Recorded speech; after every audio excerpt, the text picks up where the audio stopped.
I want to tell you about a couple supplements that are cheap, they've been around a long time, they're very safe, and that I think can help get at the roots of what are causing metabolic syndrome, obesity, diabetes, and that is the problem of reductive stress that I've written a lot about on my blog. I'm Brad Marshall, author of the blog Fire in a Bottle. You can check it out at fireinabottle.net. Just Google Fire in a Bottle, it'll come right up. And I just wrote a series called How Seed Oils Cause Reductive Stress. This is about polyunsaturated fat, linoleic acid. If you eat it in too large quantities, it causes reductive stress is essentially a buildup of energy in your mitochondria. And once you have reductive stress, it causes a bunch of metabolic changes that make it this kind of compounding problem that's hard to get rid of. And that's why I think sometimes some of these supplements, even some really simple ones like the ones that I'm going to talk about today, can really help you get unstuck and get things moving again and get your metabolism going. And so what am I talking about? The two things I'm talking about are something called Pyruvate and something called L-carnitine. And I just wrote an article called Battling Reductive Stress, Pyruvate and L-carnitine. And if you pull up that post, you can find all the references to all the papers that I might mention during this broadcast. And so what is reductive stress? Reductive stress is a buildup of energy in the mitochondria. Specifically, what I'm talking about are the molecules acetyl-CoA. All the food that we eat, fat, carbohydrate, some proteins, are made into acetyl-CoA. Alcohol is made into acetyl-CoA, and it all burns in the mitochondria. And to burn acetyl-CoA, what we need is a molecule called NAD+, which is an electron carrier. And most of the energy in our food is really carried in the electrons. The electrons are really the energetic thing. That's where the energy comes from. And so if you have too much of this, and what happens is the NAD+, when it has electrons, becomes NADH. So if you have too much NADH and too much acetyl-CoA in your mitochondria, that's too much energy in the mitochondria. And so what happens is the enzymes that are responsible for making the acetyl-CoA in the first place, so they're converting fat to acetyl-CoA, they're converting carbs to acetyl-CoA, and all those enzymes are actually inhibited by the acetyl-CoA itself. And that makes sense when you think about it, because it's the enzyme's job to to fill the mitochondria with energy and fill it with this acetyl-CoA. But if it's already full of acetyl-CoA, then, they're going to stop, right? They're going to stop cranking it out, right? And so the more acetyl-CoA there is in the mitochondria, the slower our metabolic rate runs. Same thing with NADH. The thing about that is to burn a molecule of acetyl-CoA requires 3 NADH. And if there's too much, 3 NAD+, and if there's too much NADH, it slows that process of burning acetyl-CoA down. And so what happens with reductive stress, you get a buildup of NADH and acetyl-CoA in the mitochondria, metabolic rate slows, and you start making fat through the process of de novo lipogenesis because the cell's trying to get rid of the extra energy. I just wrote a 6-part article on my blog called How Seed Oils Cause Reductive Stress. So I think seed oils they're not the only thing that can cause reductive stress, but they're at the root of the problem, I think, for a lot of people. It starts with eating soybean oil and sunflower seed oil, and a lot of these oils that are high in something called linoleic acid, which is a polyunsaturated fat. They just simply enter the mitochondria too quickly. That's the simplest way to say it. And they flood the mitochondria with acetyl-CoA and NADH. And there's a simple study that I talk about where you can see that, where people given, one group of people ate a bunch of sunflower oil and another group of people ate a bunch of heavy cream. These were young men. Then they got on a bicycle, exercise for a minute in a metabolically healthy person. What happens is, in that first minute of exercise, you ramp up the action of an enzyme called pyruvate dehydrogenase. And that enzyme is the limiting step in burning glucose in the mitochondria. So if you have a lot of PDH, pyruvate dehydrogenase activity, you can burn glucose. And people who are metabolically flexible, when they start doing a lot of energy, they upregulate pyruvate dehydrogenase, and boom, now they're burning glucose because they're doing work and they need the extra fuel. And glucose can be burned really quickly that way. In people who are not metabolically flexible, obese, diabetic, have much lower levels of pyruvate dehydrogenase complex. Pyruvate dehydrogenase is directly inhibited by acetyl-CoA and NADH. So if you have a lot of acetyl-CoA, NADH in your mitochondria, pyruvate dehydrogenase is not going to do its job. Guess what? The people who ate the heavy cream and then exercised on the stationary bike for a minute had this big jump in pyruvate dehydrogenase activity. The people who ate the sunflower seed oil did not. So the sunflower oil directly inhibited pyruvate dehydrogenase activity, presumably due to a buildup of acetyl-CoA and NADH in the mitochondria. That's how it works. So let's talk about these two supplements. And by the way, if you go to bulksupplements.com, this is a great place. If you use my promo code FIRE, F-I-R-E, you will save 12% off your order. End of ad. I think everyone knows how that works. They've got a lot of great stuff, including L-carnitine and calcium pyruvate, which is really what we're talking about. That's the form of pyruvate that is cheap and relatively stable. Anyway, and they have it at bulksupplements.com, promo code FIRE. So what do these things do? L-carnitine, there's an enzyme, I'm just going to call it CRAT, C-R-A-T. That's the abbreviation for it. And what it does, carnitine can, when you see acetyl-CoA, that's just a 2-carbon group that you can burn, and it's attached to this coenzyme they call it, called coenzyme A. It's very important, that's why it's A, right? And so acetyl-CoA is fuel that's right in the fire. It's in the mitochondria. This enzyme, CRAT, can swap out the coenzyme A for carnitine, and then it becomes acetyl-carnitine. And the interesting thing about that is acetyl-carnitine will actually, it will escort the acetyl group out of the mitochondria back into the cytoplasm. And so it's directly lowering the amount of acetyl-CoA in the mitochondria. That's what L-carnitine does. And this can result in a big increase in metabolic rate. It certainly does in isolated mitochondria, and I think it does in people as well, as long as you also deal with the NADH. And that's where pyruvate comes in. So when you burn glucose, it becomes 2 molecules of pyruvate, okay? The process of converting the glucose into 2 molecules of pyruvate gives off 2 NADH, or it converts 2 NAD plus to 2 NADHs. There's another enzyme called lactate dehydrogenase, and it can take the pyruvate, it can burn one of those NADHs, giving you NAD plus back, convert the pyruvate to lactate, and the cells can export that lactate out of the cell. So when you look at obese and diabetic people, they have a lot of circulating lactate in their blood because they're in reductive stress, and they have all this extra NADH, and they're trying to get rid of it. The cells are trying to get rid of it, and so they're exporting this lactate. And so what the pyruvate does is, since it skips the part of glycolysis where the glucose is converted to pyruvate plus 2 NADH, we're kind of shortcutting that. If you just eat the pyruvate directly, it's already given off the 2 molecules of NADH. And so what happens is the cells can use that lactate dehydrogenase and they can burn NADH that's in the cell by converting the pyruvate, which you just ate, to lactate. And in that process, they can offload some NADH. And so this is a very direct, happens very quickly. Pyruvate is well absorbed. It is, and this importing of pyruvate, converting it to lactate, exporting it as lactate, and giving you NAD plus back. This happens on all the tissues. It happens very quickly, very readily. You can do this in the lab.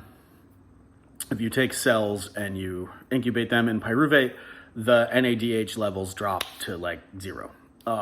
but the same thing is happening in you. And so basically the pyruvate becomes this buffer that your body can use, your cells can use to offload extra NADH onto. And at some point, you're going to have to metabolize that extra lactate that you've generated. But in the meantime, that extra NAD plus that you've generated is going to activate something called SIRT1. SIRT1 and AMP kinase together are kind of like in charge of fat burning, and along with this thing called PGC1A, which is something that is involved in like building new mitochondria and expanding the amount of mitochondria that you have. And so those three things together, when you activate SIRT1, so SIRT1 activates AMP kinase, and then AMP kinase and SIRT1 together go activate PGC1A. And this is all dependent on the amount of NAD plus that you have. So if you can, and I should say it's really more dependent on not having too much NADH. That's actually a lot more accurate. It's the NAD, it's most cells, a healthy cell has about 400 times as much NAD plus as it has NADH.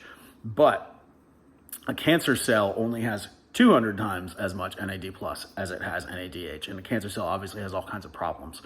That's in severe reductive stress. That's in like building mode, right? Cancer cells are not burning energy, they're building energy for growth. Just like when you're in reductive stress, your fats are building energy to make fat, right? They're growing because they're in reductive stress. That's how it works. Reductive stress is too much energy, right? And so, yeah, so having 200 times as much NAD plus as NADH is pretty severe reductive stress. And so the problem isn't really not having enough NAD plus, it's having too much NADH. And NADH is inhibiting your enzymes. And you don't need just a small amount of growth in NADH is gonna have a lot of problems keeping your enzymes running efficiently. So anyways, so the pyruvate allows cells to directly offload this NADH. And like I said, there's not huge amounts of it because it's only 1 out of 400 of the NADH pool is NADH. You know, if it gets up to 1 out of 300, that's too many. And so the pyruvate really is a nice buffer to offload that NADH, and that gets everything going again. That gets SIRT1 going, AMP kinase. AMP kinase is in charge of fat burning. PGC1A is in charge of building new mitochondria. And so you can really get ripping if you can free up, if you can offload that NADH, especially if using the L-carnitine, you've gotten the extra acetyl-CoA out of your mitochondria. And so, you know, if we deal with the acetyl-CoA and the NAD plus, suddenly, you know, we're into fat burning mode. We're into a place where your metabolism can go. And so I've been using pyruvate and L-carnitine together, and I can tell you that especially when I take the pyruvate, and a good dose of that pyruvate is probably about 6 grams. I've been taking more of that, but I think the pyruvate that's available is called calcium pyruvate, and the reason for the calcium, it just stabilizes it. Pyruvate on its own isn't very stable, so you need to stabilize it somehow. And like I say, the one that's available and cheap is calcium pyruvate. Somebody was pointing out on the blog, you probably shouldn't have more than like 3 grams of supplemental calcium a day. And it's about 25% calcium by weight, the calcium pyruvate is. So once you get up to 12 grams, that's already 3 grams of calcium. That's probably the most you should have in a day. You should probably split that between maybe 2 servings of 6 grams. And a teaspoon of calcium pyruvate is about like an actual measuring teaspoon, you know, just flat level is about 5 grams of the calcium pyruvate. The carnitine, we're talking 2 grams a day or 2,000 milligrams, however you want to look at it. So that's about about a fifth or a sixth of the amount of pyruvate that you'll want. And I've been eating here's what I do with the pyruvate. I take a scoop of it. So if I use that teaspoon for a serving, I'll take 3 teaspoons of just regular white sugar, put it into a glass, 1 level teaspoon of the pyruvate, add a little hot water until that all dissolves. So the pyruvate won't dissolve in cold water. You don't need, you just kind of cover it by like 1/4 of an inch with hot water, and it'll dissolve. And then I add ice to cool it back down, and then I put a little seltzer on top, and it's kind of like a weird little bitter cream soda thing. And I just drink that, and then my body temperature shoots to like 98.6, 99.0 in the next hour, typically. And like I say, I'm having it with the L-carnitine, and so, I think that quick jump in body temperature is a sign that, okay, we're starting to do thermogenesis, like, right, things are starting to go, and this is good. And so, and a funny thing about these two supplements is they both have a long history of use in weight loss. And if you look at the literature, neither one of them in any of the studies that they've done is like a total slam dunk. It's like, we gave 6 grams of Pyruvate to this group of people for 6 weeks. And then there's some that are pretty good. It's like one of them, people went from like 21% body fat to like 18% body fat. So they lost, a significant portion of their body fat with Pyruvate. But, one of the problems is, I think, each of them is only dealing with 1/2 of the problem, right? You have to deal with the CoA and the NAD+ at the same time to get it to work. So that's part of it. And, part of it is just the diets. I mean, a lot of these diets, they're still, like, I looked at one, and people were kind of on a restricted calorie diet, but they were still getting, it was like 40% of their fat was that they were eating was linoleic acid. And so they're still eating, 20 plus grams, which is 200 calories of straight omega-6 linoleic acid a day. And I think that's the thing that's starting the whole problem in the first place. So if you're still getting 10, 12% of your calories from linoleic acid, this approach probably isn't going to work, right? And so in the article, I talk about a study where they did, it's a great study. So they didn't really push caloric restriction. They told the people to eat very low fat diet, right? Unlike a lot of the other studies where they tell people to, just eat 30% fat, and they talk to a dietitian, that of course the dietitian is going to tell them to avoid saturated fat and eat polyunsaturated fat, right? And so that's going to screw up the experiment, or screw up the weight loss, maybe not the experiment. And so, anywho, lost my train of thought. I'll get it back. One sec. Right. And so the experiment that I love, and I talk about in the blog, and it's funny, and it's written in a very funny tone for a scientific journal. This guy's like obviously very excited about this trial that they did.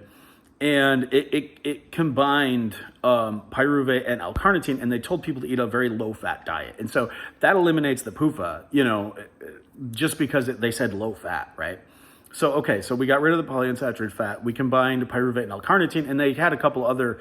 One is called HCA, which in itself is kind of an interesting kind of fat-burning drug. What it prevents production of acetyl-CoA in the cytoplasm. Usually we're talking about acetyl-CoA in the mitochondria.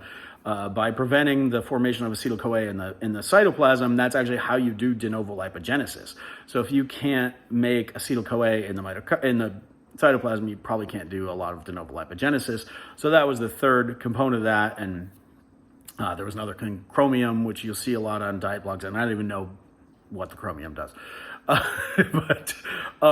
So I just want to focus on, but anyways, so this is the one study in the literature where they've combined pyruvate and L-carnitine, and the results were, they were great. I mean, the guy's effusive in his writing, which you don't see. It's a little gem from a scientific journal because they're usually written pretty dryly, right? And these guys are like, it's great. And I've got the whole excerpts of that in my post, Battling Reductive Stress, Pyruvate and L-carnitine, and it's actually a fun read to read his little summary.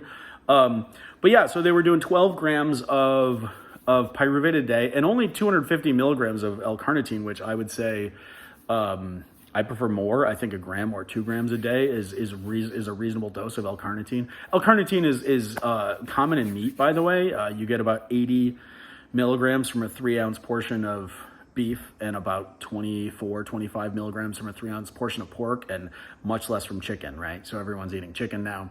They're getting less L-carnitine in addition to more polyunsaturated fat when they switch from beef or pork to chicken, right? And so anyway, on this weight loss diet, yeah, so 12 grams of pyruvate, I would say 2 grams of L-carnitine. And these guys in this study were losing like, I want to say 2 kilograms, which is like 4 pounds of fat a week or something, and gaining lean mass at the same time. That's the thing. That's why the guys are so excited. They're like, well, he said literally everyone in the study, it was only 16 people. He said literally everyone who completed the study gained lean mass, 16 out of 16. And the fat loss was, across the board. And so you're like, okay, it's a small study. Could have been a lot, and that was with about 2,000 calories a day. So people weren't really super constricting of calories, but it was low in fat and therefore low in PUFA. And so that kind of, I think, hints at where things can go. And then what happened with, it's funny, what happened with Pyruvate is that it got really hyped because they did a few studies and the results were really good, right? And everybody's like, whoa, it's Pyruvate. And so, some huckster was pushing it like to the extreme, not being realistic. He got in all kinds of trouble, and then everybody kind of threw the baby out with the bathwater and was like, oh, this Pyruvate's a hoax. But it's not really a hoax. It's a good idea. It's just, keep it in, to understand it, right? Pyruvate by itself is not going to help you if you're guzzling down soybean oil. It's not, right? And so, but like I say, this is why I think it's so important to understand, a lot of, like, my blog is, there's a lot of mechanistic science. It's pretty nerdy, and I get pretty detailed about, what's going on in the mitochondria, how do all these processes work, what are the feedback loops, but I think it's important to understand these deep mechanisms, because if you don't understand, it's like, okay, I say vegetable oil is bad. Well, why is it bad? Well, if you know that it's causing reductive stress, then you can say, oh, well, how do we get rid of reductive stress? What is it? What is reductive stress? Well, it's too much NADH and too much CoA. Okay, well, how do we get rid of NADH? Well, Pyruvate. How do you get rid of coenzyme A? Well, L-carnitine. Has anyone ever tried these two together in a study? Oh, look, they did, and they were really excited about the results. And so that's I think why it's so important to understand the mechanism, because there's like a billion scientific papers, right? Some of these studies get lost in the weeds, and you don't find them unless you really know what you're looking for. And so that's why I like understanding the mechanisms of what's really happening and what's really driving the enzyme systems and what's driving de novo lipogenesis. And that's how you can, that's how we can figure out, there's also, right, there's 10,000 supplements in the world. Which one should I take? I like the ones that are simple, that are easy to understand what they're doing, and that, you can really show, okay, right, the reason these things help is because they're reducing reductive stress. And what I mean specifically is NADH content of the cell and acetyl-CoA levels of the cell, right? And these things both definitely do that. And there's lots of studies out there showing an advantage. There's a recent, 2 recent meta-analyses of L-carnitine showing that L-carnitine definitely does help with weight loss. There's good papers showing that Pyruvate definitely helps with weight loss, but they're not people losing 40 pounds. They're losing 5 pounds over 6 weeks or 8 weeks or 6 months. And so, it's not a complete approach, but I think if you eliminate seed oils, take Pyruvate and L-carnitine, and maybe some other things. I have other products on my blog, like if you eat fat, use stearic acid, that's going to help kind of slow your roll. It slows the rate at which fat can flood the mitochondria, and it helps them to burn more cleanly. And anyway, but just to go back to the mechanism thing. So, like I say, the reason that I like mechanisms is this. So once you're like, okay, the problem with seed oils is they're causing reductive stress. And I already said that if you eat enough sunflower seed oil, was what was done in that experiment, people started to exercise, and all of a sudden their pyruvate dehydrogenase activity didn't go up. Probably because their mitochondria were flooded, right? And that's the analogy, is the flooded engine. They're not burning cleanly. There's too much fuel. There's not enough air. There's not enough oxygen, and they can't burn cleanly. And so the sunflower oil flooded the mitochondria in a way that the cream did not. And then there's another study on L-carnitine and pyruvate dehydrogenase activity, right? And so this was in trained athletes. They were distance runners, and they started using L-carnitine supplementation for, I don't know, 8 weeks, maybe not even that long, 4 weeks. And they had an 80% increase in pyruvate dehydrogenase activity, right? Why? Because they got the acetyl-CoA out of their mitochondria. Acetyl-CoA directly blocks pyruvate dehydrogenase. Sunflower seed oil increases acetyl-CoA, blocks pyruvate dehydrogenase. L-carnitine pulls the acetyl-CoA out and activates pyruvate dehydrogenase. And see that, and that's the thing about understanding the mechanism. There's no logical reason to think that, oh, well, if vegetable oil is the problem, then the solution is L-carnitine, right? Like that. Why? Well, right. And so you have to understand the mechanism to say, like, okay, got it. So if the problem is, right, maybe it started with eating vegetable oil, maybe over the years, SCD1, this enzyme that unsaturated your fat, is upregulated, and now your body fat is full of all this unsaturated fat from the SCD1 and from the vegetable oil initially, and that's kind of keeping you in this reductive stress because all the unsaturated fats flood the mitochondria. And go to my blog and search about the enzyme NNT, and you can, if you're a nerd and you can understand it, you'll get an idea of why that is, or read the article about how vegetable oil causes reductive stress. But I'll be doing more, I'll be doing more videos about it. We'll be doing more posts. But I just wanted, I really want to talk about this article that I read. I think it's important. And, but yeah, so the take home is easy. Try supplementing with calcium pyruvate. The best prices are at bulksupplements.com. You can get pyruvate tablets, but they're like 600 milligrams. The effective dose seems to be like 10, 12 grams. So, you might be taking 20 capsules a day to get up to 12 grams. And I don't, I just eat the teaspoon of the powdered stuff. It's way cheaper at bulksupplements.com. You save another 12% with the promo code FIRE, FIRE, at checkout. So that's it for now, I think.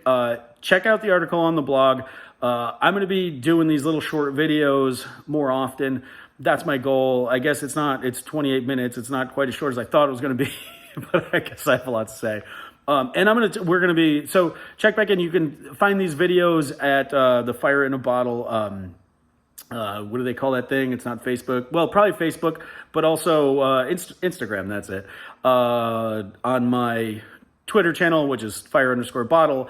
And I'll be posting on the blog, and they'll be on YouTube. So there'll be a lot of places to find these videos, and I'm just going to keep talking some very nerdy mechanistic stuff, but I'm trying to make it accessible and boil it down, like the idea that, okay, reductive stress is just simply too much energy in the mitochondria and in the cell in general. And so I think ideas like that help people to wrap their heads around it. And of course, to safe, the only concern, like I say, the only concern with these two things, the pyruvate and the L-carnitine, is just the calcium, the amount of calcium in the pyruvate. So I would say keep it to 12 grams a day or less. And I would say probably have a vitamin D3 and a vitamin K2 supplement, or make sure you can also do it with sunlight and cheese and pork. You can get vitamin D and vitamin K2 as well. But just make sure you're doing something to get a good amount of vitamin D, vitamin K2, and keep that calcium pyruvate to about 12 grams a day. There's great results from that in the literature. You're going to do great. And let me know how it goes. Check back in. Twitter, make a post on the blog, and I'll see you soon.